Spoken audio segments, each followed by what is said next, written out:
All right, so I just wanted to get a little feedback from the channel. So I just read a comment that YouTube doesn't like podcasters who don't have streaming video in the background.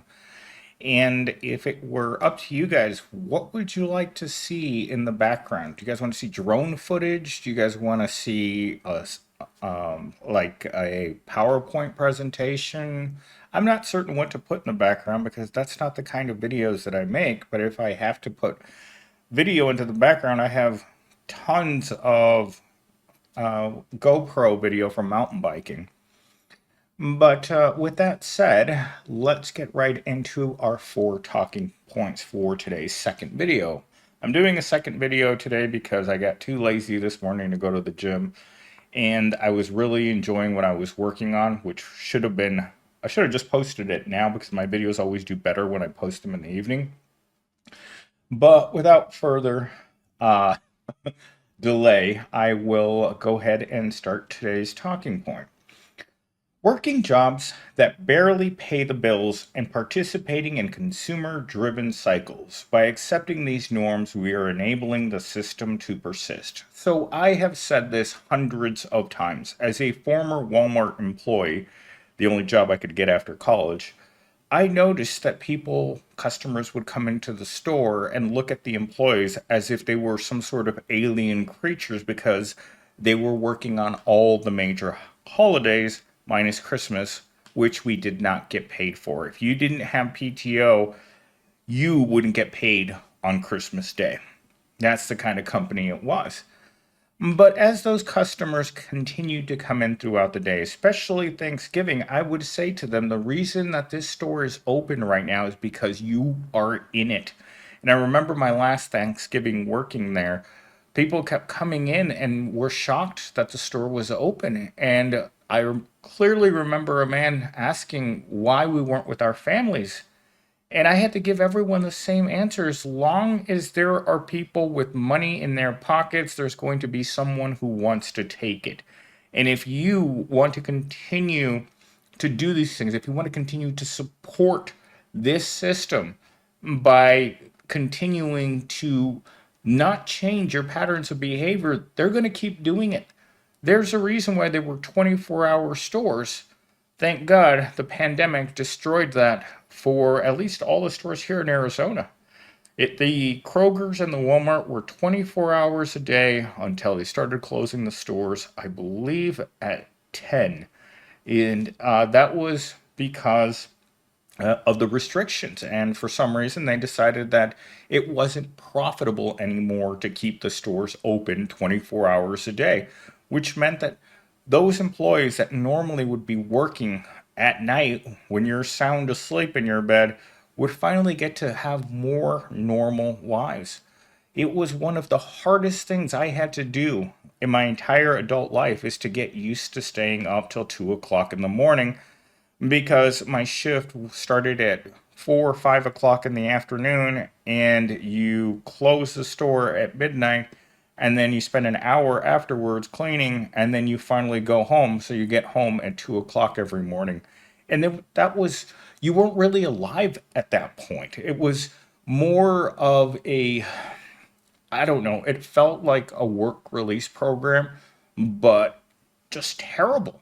You always felt terrible working that schedule, and and they weren't opposed to having you close and open, which the general manager of that store admitted to me that forcing people to close and open made people sick. Did it stop him from scheduling people that way? No. Was he sympathetic to the people that showed up after just a few hours of sleep? No. Would you get in trouble if you showed up late because you closed and you had to open? Yes, you would. It would be considered a violation of the rules. And you only get, I believe, 5 before you get automatically terminated. So, yes, by accepting these norms, we enable a system to continue to exist. And this is with everything that we do, whether it's the high food prices, whether it's the cost of transportation, whether it's the guidelines for what people are allowed to be paid. As long as we don't fight back, these norms will be unchanged. Talking point number two. At the same time, we're divided by politics and petty disagreements. If you think that voting matters, um, they wouldn't let poor people do it, which is always a talking point that I like to bring up because a system where the people at the bottom are constantly fighting one another. And I've said this in many videos before, but every time you see a news story about people fighting in airports, fighting at sporting stadiums, fighting at your local bar, fighting at school, everywhere that you look, the proletariat, instead of looking up to destroy a system that's obviously beating them down, we turn on each other. We're our own worst enemy because we don't know what to do. Everyone is very angry in this world. In fact, yesterday, the president of my office building went out and confronted people who were parking in the covered parking for our business that didn't work there. And instead of admitting that they were wrong, they tried to fight him. Literally, they wanted to fight him because they didn't like what he was saying. Again, the proletariat will fight each other at the drop of a hat. And the Boondocks cartoon had put it the best way.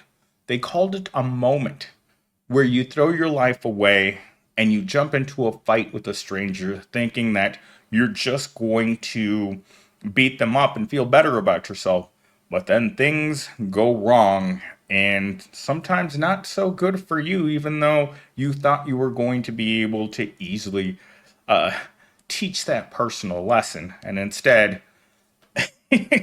you're down on the ground not knowing what happened. And that's just natural. Again, normalizing the fighting among the proletariat is what rich people like. I've also noticed that proles and the proletariat, they really enjoy watching other people hurt each other as well. I mean, how many years or is still on? I don't even know, but the show Cops was very popular when I was a kid. And what's that about? It's the cops beating up poor people. That's all it is and people enjoy it to the point where they've kept that show going for way longer than it should have. Why? Because people like disagreeing and they like distraction. Social media, entertainment, and consumerism keep us distracted from real issues all of the time.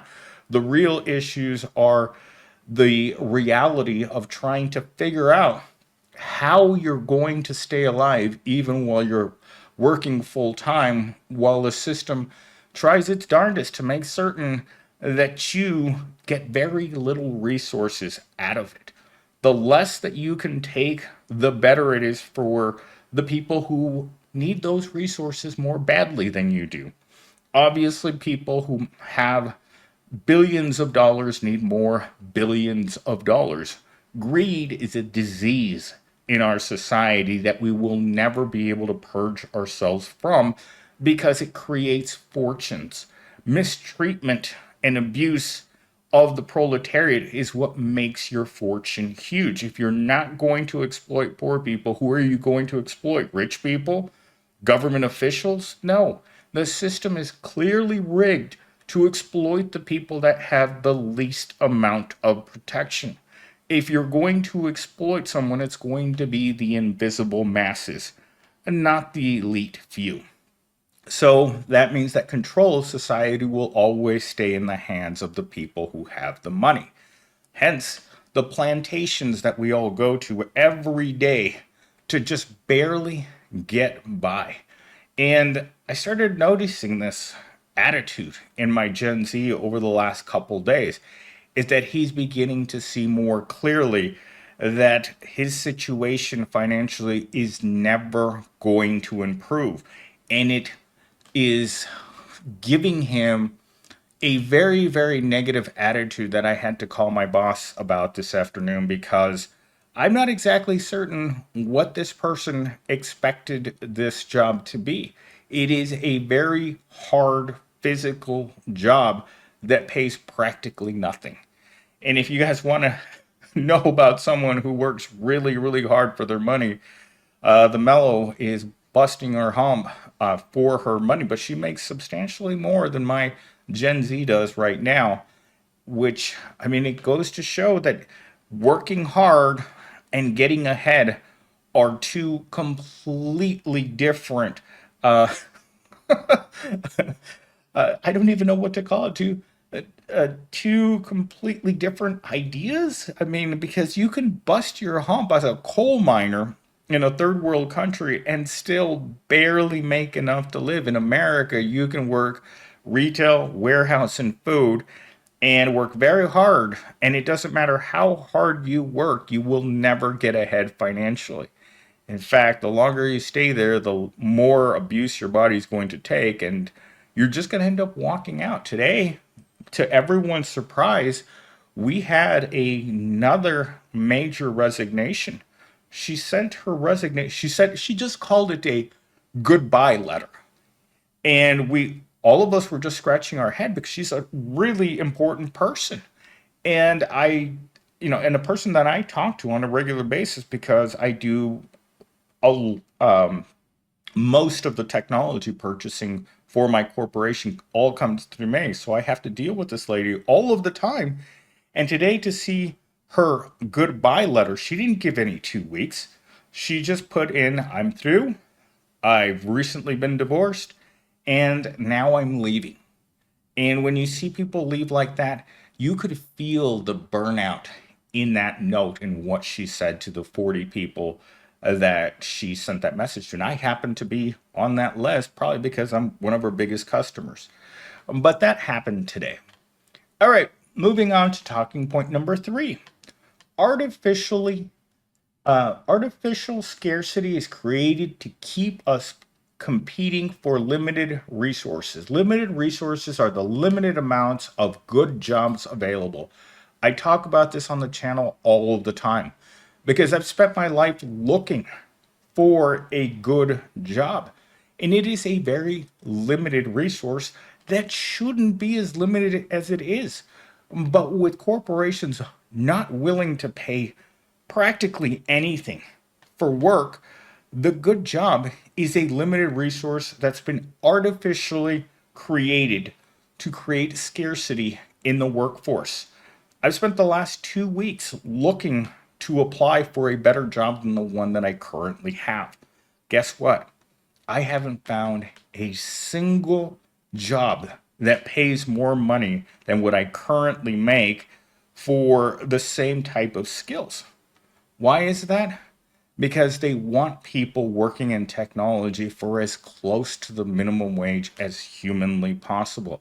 When I was working at the help desk in the call center, they were paying $2 more than the minimum wage.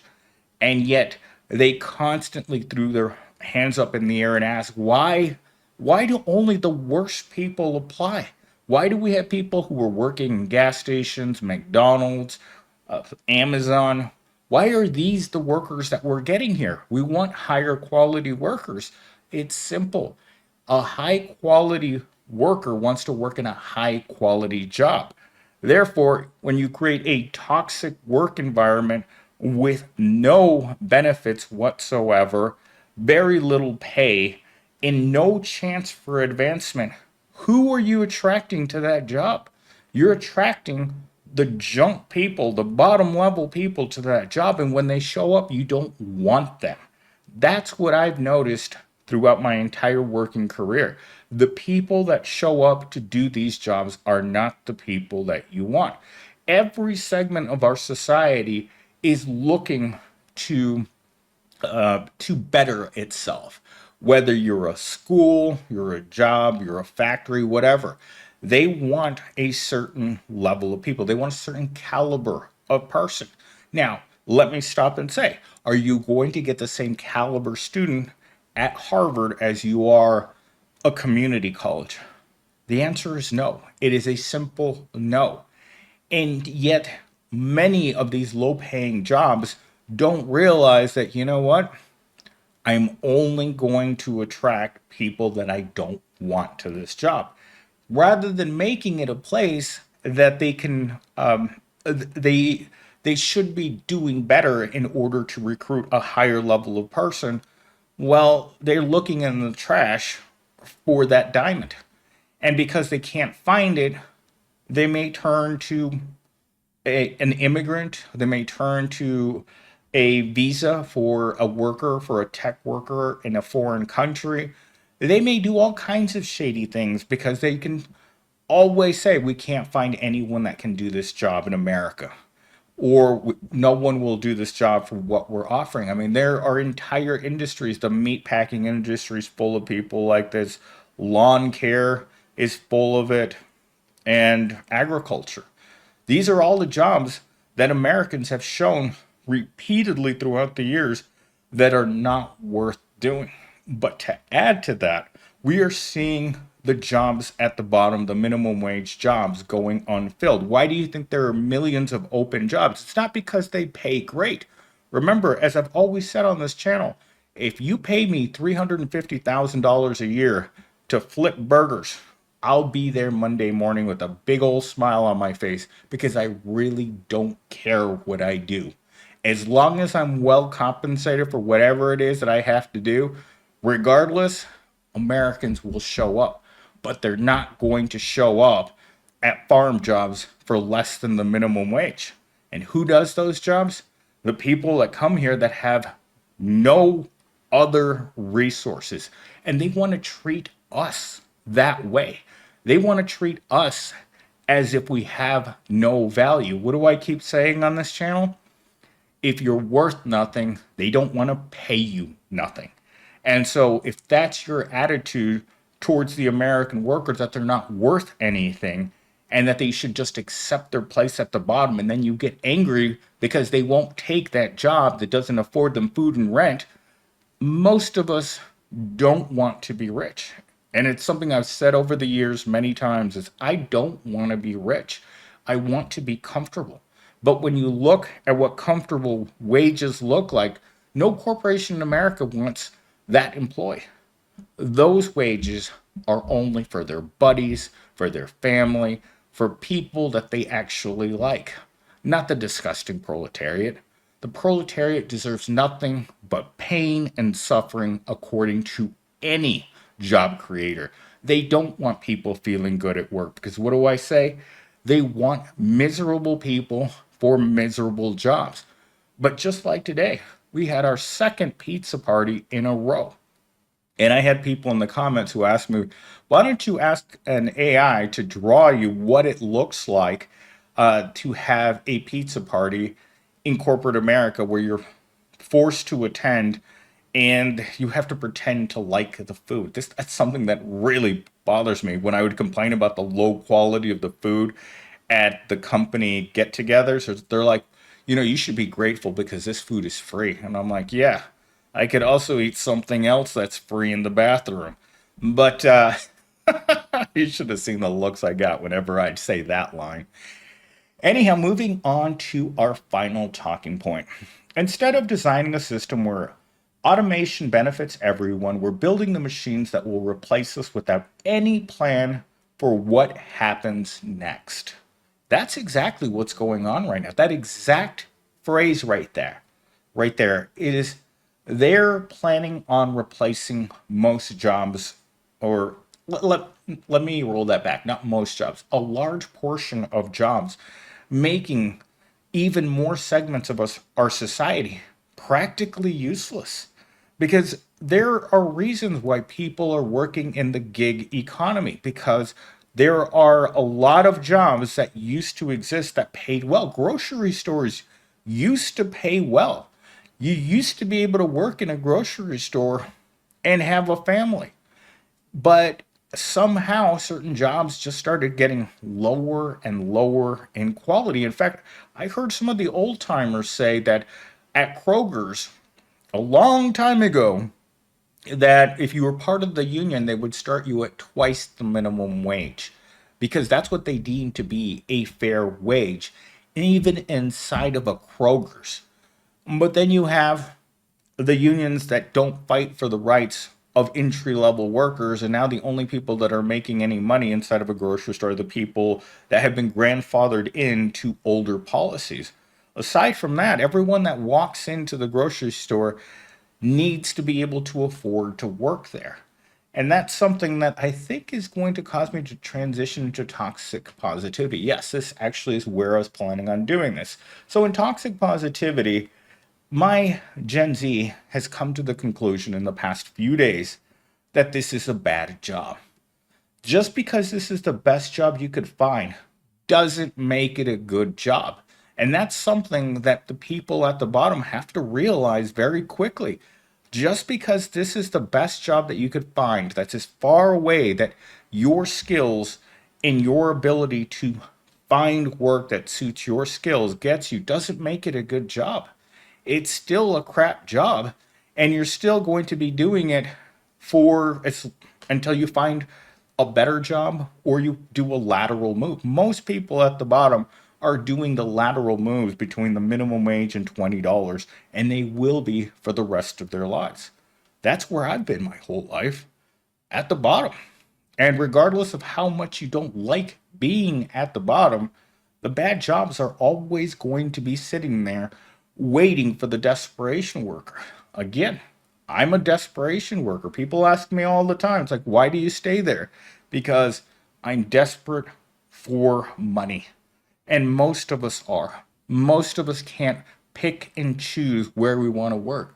We can't ask for a company car, make sure that we have enough money to provide for our mansion, and that we are putting together enough money so that we can retire early instead of having to work until we're 80 years old in an Amazon warehouse that when we pass, people are just going to walk around our still warm body thinking, you know what? I hope that guy on the ground isn't me when I'm that old.